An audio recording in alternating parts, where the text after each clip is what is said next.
YCC Youth. I hope you guys are all well and safe at home. Let's put our hearts up to God wherever you are and let us glorify His name.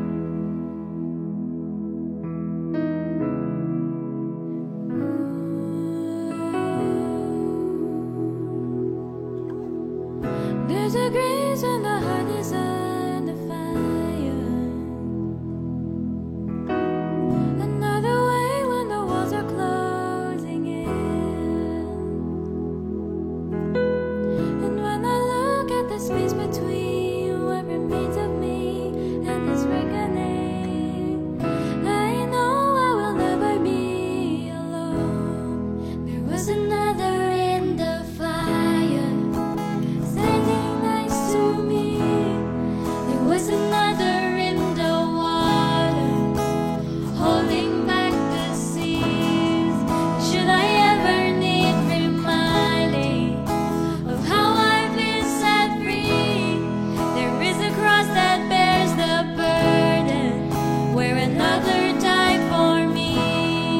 There is another in the fire.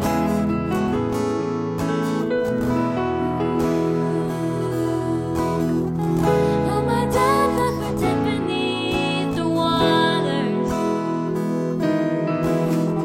I'm no longer a slave to my sin anymore. And should I fall in the space between what remains of me and this reckoning, either way I won't bow to the things of this world. And I know I will never be alone. There is another in the fire, standing next to me. There was another in the waters, holding back the seas. Should I ever need reminding what power set me free, there is a grave that holds nobody, and now the power lives in me. There was another in the fire. Oh, there is another in the fire. Oh, there was another in the fire. Oh, there was another in the fire. Oh, and I can see the light in the darkness as the darkness bows to Him, and I can hear the roar in the heavens as the space between wears thin, and I can hear the ground shake beneath us as the prison walls cave in. Nothing stands between us. Nothing stands between us.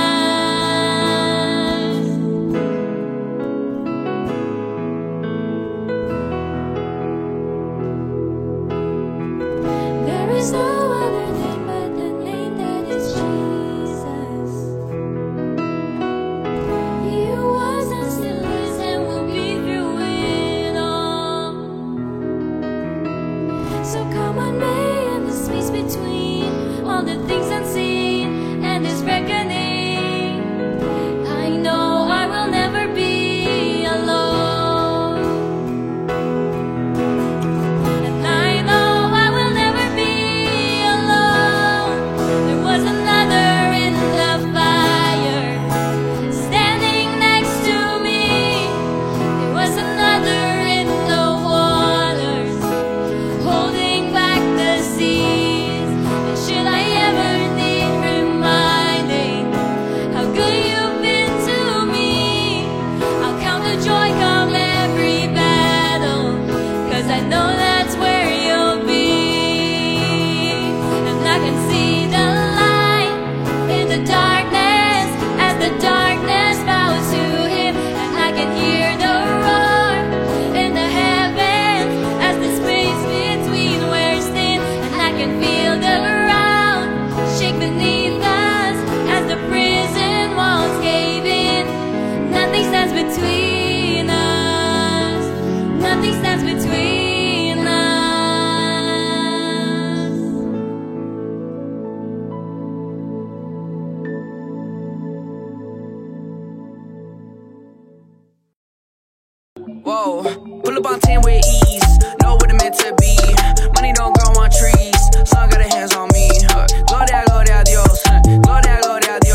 What's up ICC Youth? Gua Adriel. Welcome back to our ICC Youth online service. Oke, seperti biasa hari ini gue selalu ditemani oleh tim support, tapi hanya berdua. Ada Frank Junaidi dan ada Ryan Salomo, our video editor. Oke, guys, sebelum kita masuk dalam firman Tuhan, gue mau update gimana lo semua udah join in iClick Komsel ICC Youth. Kalau belum, I encourage you untuk join ya, karena kita setiap minggu bisa fellowship, bisa have fun, bisa share about life, dan yang pastinya kita bisa bertumbuh di dalam firman Tuhan. Oke, sebelum kita masuk dalam firman Tuhan, hari ini kita berdoa dulu.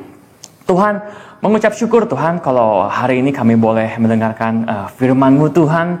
Sebentar lagi Tuhan, Roh Kudus, aku berdoa buat semua kata ini menjadi simple Tuhan, sehingga kami dapat mengaplikasikannya dalam kehidupan kami Tuhan, dan menjadi benih yang tertanam, bertumbuh dan berbuah menjadi berkat buat kehidupan kami dan banyak orang, di dalam nama Yesus. Haleluya, amin. Alright guys, gak kerasa waktu berjalan begitu cepat. Oke, gue selalu mengawali ya rata-rata khotbah setiap hari Minggu di Youth kayak waktu begitu cepat, waktu begitu emang bener gitu, waktu time flies gitu. In this COVID-19, in 2020, waktu berjalan begitu cepat. Oke, gak kerasa juga Komsel iClick ICC Youth yang dipimpin oleh Santana and Allen udah berjalan hampir 2 bulan, and growing and impactful and be a blessing every single week gitu. So, wah cepet banget gitu. Dan kita udah masuk di tengah-tengah awal pertengahan Agustus gitu. Nggak kerasa 4 bulan lagi 2020 berakhir. Dan kita masuk di tahun yang baru 2021. Dan waktu begitu cepat gitu. Nah, gue mau share sedikit ya. Hari ini apa yang gue alamin beberapa minggu ini gitu. Nah, gue lagi mengalami ya. Tuhan yang benar-benar, Tuhan itu Tuhan yang menyediakan. God, our provider. Jehovah Jireh.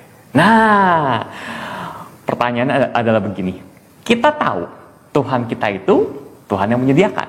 Kita tahu panggilan dia dalam Alkitab. Jehovah Jireh. Tuhan yang menyediakan gitu. Nah, pertanyaannya adalah begini. Pernah nggak lo semua ngalamin Tuhan yang menyediakan? Tuhan yang selalu provide sepanjang kehidupan kita. Semasa COVID-19 ini, lo ngalamin nggak apa yang gue alamin? Nah, hari ini gue mau breakdown supaya kita memperoleh pengertian yang baru tentang Jehovah Jireh, Tuhan kita yang selalu menyediakan. Oke, siap ya, siap. Oke. Jadi, semuanya itu selalu dimulai dengan vision, ide, atau pemikiran yang Tuhan sudah taruh dalam setiap kehidupan kita. Jadi, semuanya itu muncul ketika kita mendekatkan diri dengan Tuhan. Ya, Tuhan menaruh satu kayak ide atau visi. Itu bisa berupa panggilan, bisa berupa purpose, bisa berupa tujuan hidup gitu. Jadi kayak ada satu kerinduan gitu di dalam hati dan pikiran kita gitu. Yang kita sebut itu ide atau visi. Jadi semuanya selalu muncul dari dalam. Nah, tugas kita adalah kita harus menggali apa yang sudah Tuhan taruh gitu. Nah, di situ, kita bisa mengawali langkah-langkah untuk mengalami Jehovah Jireh, Tuhan yang menyediakan. Nah, itu adalah konsep dasar, step aplikatif pertama yang kita bisa lakuin. Jadi, don't ever underestimate dengan semua visi atau ide yang muncul di hati kalian, di dalam pikiran kalian, karena itulah benih kecil yang Tuhan sudah taruh dalam kehidupan kalian. Jadi semuanya kelihatannya kayak, nggak mungkin lah gue bisa gini, nggak mungkin gue bisa nyiptain lagu, nggak mungkin lah gue bisa bikin karya, nggak mungkin lah gue bisa kuliah di sana, nggak mungkin gue bisa punya bisnis gini, nggak lah itu mah cuma khayalan, hanya mimpi. Oke, tapi percayalah di Alkitab ya, kita bisa belajar dari beberapa tokoh dalam firman Tuhan. Kalau semuanya itu diawali oleh hal-hal yang seperti itu. Oke, jadi gue encourage lo semua untuk merenung, duduk diam, berdoa, dan tanya gitu, Tuhan, apakah ini betul visi yang Tuhan taruh dalam kehidupan gue? Apakah gue betul, Tuhan, gue dapat kuliah di kuliahan seperti ini? Apakah betul gue bisa punya bisnis seperti ini? Apakah betul gue bisa menjadi berkat buat banyak orang? Apakah betul gue bisa, just what is your vision gitu ya? Jadi itu adalah sebuah benih. Nah, benih itu kecil, oke? Kadang-kadang kita selalu underestimate benih yang kecil, oke? Karena visi yang besar atau mimpi yang besar kadang-kadang itu menakuti kita sehingga kita menganggap itu tidak nyata. Tapi konteksnya seperti ini. Our God is a provider, Jehovah Jireh. Semuanya selalu dimulai dari sini. Di sini. Oke? Dari sini kita berdoa dan kita gali. Dari situ kita mulai melangkah dalam iman. Nah, penyertaan Tuhan akan muncul ketika kita mulai melangkah. God is our provider. Tuhan sudah menyediakan, tapi kita harus lakuin bagian kita. Siap ya? Nah, kadang-kadang ya, gue juga nggak ngerti visi atau ide atau kerinduan yang ada dalam hati gue gitu. Kadang-kadang gue gak ngerti, I don't understand. Kadang-kadang gue gak ngertinya gini, karena situasi gue sekarang, tidak memungkinkan untuk melakukan visi tersebut. It's too complex and complicated. Dari situ kita Tuhan udah gak bisa, penyediaan Tuhan kita udah gak bisa terima. Jadi semua respon langkah-langkah kita itu ujung-ujungnya adalah untuk menerima penyediaan Tuhan. Amin. Ya. Nah, gimana sih di saat-saat kita tidak mengerti itu? Gue belajar ya. Kalau gue nggak ngerti, kadang-kadang gue nggak mau lanjut. Ya ngapain? Gue nggak ngerti, ngapain gue lanjutin gitu? Kalau gue lanjutin, ujung-ujungnya desperate, putus asa, stuck, nggak move on. Nah, gue belajar sesuatu ya. Apa sih putus asa itu atau desperate itu? Itu adalah hal yang kita nggak ngerti sehingga kita menderita, tapi semua hal itu tidak ada landasan pengertian. Jadi kita nggak ngerti. Nah, hari ini gue akan kasih understandingnya. Jadi hari ini kita belajar untuk mengerti, ya. Jadi gue ambil ya satu contohnya ya. Tokoh pertama, Nuh. Nuh ya, kita tahu semua Nuh dia pembuat bahtera. Dia bikin bahtera, lama banget, panjang banget. Pada zaman itu tidak ada wifi, tidak ada internet, tidak ada Google, tidak ada PDF, tidak ada arsitektur, tidak. Just Tuhan memberi visi, lu harus bikin bahtera. Dan lu bikin di atas gunung. Pada saat itu hujan pun gak pernah. Jadi Nuh benar-benar gak ngerti ini untuk apa dan gimana nantinya. Tapi dia berpegang teguh pada visi yang Tuhan taruh, pada mimpi yang Tuhan taruh. Nah, dia mulai ngelangkah nih, bikin. Dia cari kayunya, dia ikutin ukuran-ukurannya, dia bangun.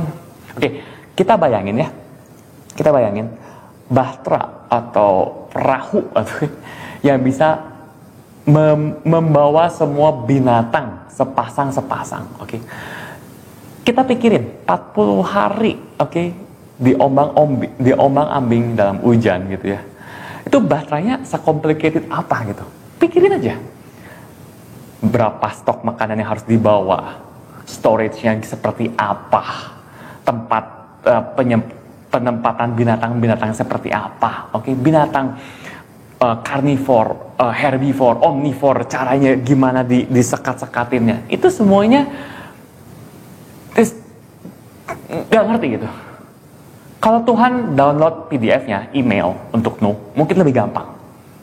Tapi pada saat itu, gue yakin Nu gak ngerti. Like, ini untuk apa nih? Ini untuk apa nih? Tapi dia ngelangkah. Jadi jangan pernah meng-underestimate, oke? Mimpi atau visi yang Tuhan taruh. Oke? Doain, langkah, lakuin.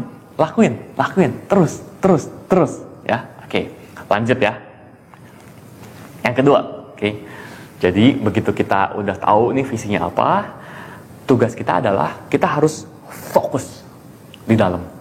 Kita harus fokus di dalam. Nah, gue sangat yakin, oke, untuk melakukan semua hal itu, Tuhan udah taruh di dalam diri kita, di dalam kehidupan kita. Yang kita perlu adalah kita harus dig in, deeper, oke, lebih fokus. Contoh. Nah, Tuhan udah menciptakan Taman Eden untuk Adam, ya. Nah, dan di firman Tuhan dibilang Adam harus mengusahakan taman tersebut. Oke. Jadi tamannya udah bagus banget. Tapi Tuhan tempatkan Adam untuk menikmati dan mengusahakan. Nah, mengusahakan itu berarti membuat taman itu lebih baik. Tapi Tuhan tidak memberi peralatannya. Oke. Dia tidak memberikan Adam sekop, cangkul, pupuk, alat siram, atau mungkin knowledge untuk gardening, knowledge untuk florist gitu. No. Semuanya udah di dalam dirinya Adam. Tugasnya Adam adalah to dig in. Oke? Nah, apa sih yang ada di dalam diri kita? Kita bisa mulai berpikir nih. Skill kah? Knowledge kah? Nah, semuanya itu kita bisa pelajari, dig in lebih fokus. Oke? Jadi, jangan fokus dengan alasan-alasan yang memblok diri kita, menjauhi visi-visi kita. Kita harus percaya kalau semuanya udah ada di dalam diri kita. Semuanya udah, Tuhan udah menyediakan. Tugas kita harus dig in lebih dalam lagi. Seperti Adam, mengusahakan Taman Eden. Amin. Oke. Poin yang terakhir. Apa sih yang harus kita lakukan? Kita udah tahu visi kita udah fokus nih, udah planning, udah belajar gitu. Nah, yang ketiga adalah dalam hal kita bertindak untuk semua hal ini, oke? Kita harus belajar disiplin dan konsisten. Kedengarannya klasik. Kedengarannya bosen banget. Aduh, disiplin lagi, konsisten lagi. Tapi percayalah, oke? Semua hal ini, oke? Kadang-kadang tidak berhasil hanya dengan satu kali melangkah. Semua hal ini kadang-kadang tidak berhasil hanya dengan satu kali action. Tapi kita harus melangkah, bertindak lagi, dan karena, pertanyaannya gini, kenapa kita harus disiplin dan konsisten dalam semua hal terhadap visi yang Tuhan taruh? Karena gue mikir gitu ya, kenapa sih Tuhan gak bikin sekali jadi gitu? Kenapa Tuhan gak kasih kita langsung jago gitu? Kenapa? Karena ternyata dalam firman Tuhan ya, iman kita itu dalam Tuhan harus diuji. Karena ujian daripada iman kita menghasilkan ketekunan. Oke? Nah, begitu kita menghasilkan ketekunan, pengharapan dalam kehidupan kita tidak akan goyah. Di tahun 2020 ini, di dalam COVID-19 ini, semuanya chaotic, semuanya chaos. Semuanya kayak gak bisa dimengerti gitu. Seolah-olah semua cita-cita kita delay, semua visi kita mati, semua benih-benih yang Tuhan taruh, kesannya tidak ada harapannya lagi. Tapi gini, kalau pengharapan kita dalam Tuhan tetap ada, dan pertahankan itu, karena itu adalah anchor, itu adalah jangkar, di mana kita bisa menjalaninya setiap hari, setiap minggu, setiap bulan, dan kita siap untuk di tahun yang baru lebih fokus lagi. Nah, pengharapan itu muncul dari ketekunan. Ketekunan itu adalah hasil daripada ujian kita in our faith dengan tindakan yang disiplin dan konsisten. So, conclusion khotbah hari ini, sharing hari ini. Pertama, jangan pernah underestimate dengan benih-benih yang Tuhan taruh dalam kehidupan lu. Visi, ide, tujuan, purpose, cita-cita, goal, apapun yang terlihat mustahil dan lu nggak ngerti, don't ever underestimate that. Berdoa, minta pertolongan Tuhan karena He is our Jehovah Jireh, Tuhan yang menyediakan. Oke. Kedua, percayalah semuanya itu sudah ada dan sudah Tuhan sediakan di dalam diri kita. Kita harus mengusahakannya, dig in lebih dalam lagi. Yang terakhir, jangan lupa dengan attitude kita yang selalu disiplin dan konsisten. Karena semuanya itu untuk ujian iman kita yang menghasilkan ketekunan, sehingga kita punya pengharapan setiap hari. Amin, amin, and amin. Alright, kita doa dulu ya. Tuhan, ucap syukur Tuhan kalau hari ini kita di reminder Tuhan, kalau setiap hidup kami memiliki benih-benih yang luar biasa Tuhan, visi-visi yang luar biasa. Kadang kita tidak mengerti saat ini, tapi kami percaya You are our Jehovah Jireh, Tuhan yang menyediakan. Aku juga percaya Tuhan semuanya itu sudah ada di dalam diri kita, dan kami mau belajar untuk dig in lebih dalam lagi dalam firman-Mu, dan kami mau punya attitude yang setia, yang disiplin, yang konsisten Tuhan. Dan aku percaya semua ketekunan ini menghasilkan pengharapan di dalam-Mu lebih kuat lagi setiap harinya. Di dalam nama Yesus Tuhan, hamba-Mu melepaskan berkat untuk semua orang yang mendengarkan khotbah hari ini. In Jesus name we pray. And everybody say, Amen, Amen, Amen. Oke guys, seperti biasa, kalau lu merasa diberkati, subscribe and share this link with your friends and your family. See you next Sunday and God bless you.